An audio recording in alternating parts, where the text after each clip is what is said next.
జనసేన అధినేత పవన్ కళ్యాణ్ కు పెద్ద బాధ్యతే వచ్చి పడింది. ఏపీలో టీడీపీ, జనసేన, బీజేపీ కూటమి అధికారంలో వచ్చిన తర్వాత పూర్తి స్థాయిలో పరిపాలనపైనే ప్రధానంగా అటు పవన్, ఇటు చంద్రబాబు దృష్టి సారించారు. ఎన్నికల సమయంలో ఇచ్చిన హామీలతో పాటు ఏపీ అభివృద్ధిపైన ప్రధానంగా దృష్టి సారించారు. ఏపీలో కొత్త ప్రభుత్వం ఏర్పడటంతో నామినేటెడ్ పదవుల భర్తీపైన ఫోకస్ పెట్టారు. అతి త్వరలోనే ఏపీ వ్యాప్తంగా పెద్ద ఎత్తున నామినేటెడ్ పోస్టులను భర్తీ చేసేందుకు ఇప్పటికే నిర్ణయించుకున్నారు. ఏపీ అసెంబ్లీ ఎన్నికల్లో జనసేన 21 స్థానాల్లో పోటీ చేసి 21 స్థానాల్లోనూ గెలుపొందడం, 2 పార్లమెంట్ నియోజకవర్గాల్లో పోటీ చేయగా అక్కడ కూడా విజయం సాధించడంతో జనసేన ప్రాధాన్యం మరింతగా పెరిగింది.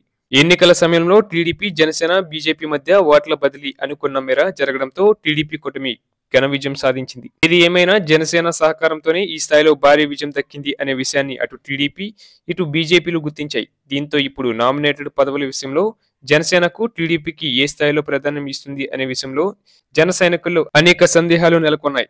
నామినేటెడ్ పోస్టుల భర్తీ విషయంలో జన సైనికులు టెన్షన్ పడుతున్నారు. ఈ పదవులపై జనసేన నాయకులు ఎన్నో ఆశలు పెట్టుకున్నారు.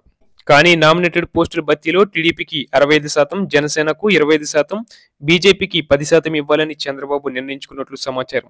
ఈ విషయం బయటకు రావడంతో జనసేన నాయకుల్లో ఆందోళన కలుగుతుంది. టీడీపీలో ఆశావాహులు ఎక్కువగా ఉండటం, ఆ పార్టీ ప్రభుత్వంలో కీలకంగా ఉండటంతో నామినేటెడ్ పదవుల విషయంలో తమకు అన్యాయం జరుగుతుందని సందేహాలు జనసేన నాయకుల్లో ఉన్నాయి. ఈ విషయంలో జనసేన అధినేత పవన్ కళ్యాణ్ చంద్రబాబుతో చర్చించి నామినేటెడ్ పోస్టుల్లో జనసేనకు సమ ప్రాధాన్యం దక్కేలా చూడాలని కోరుతున్నారు.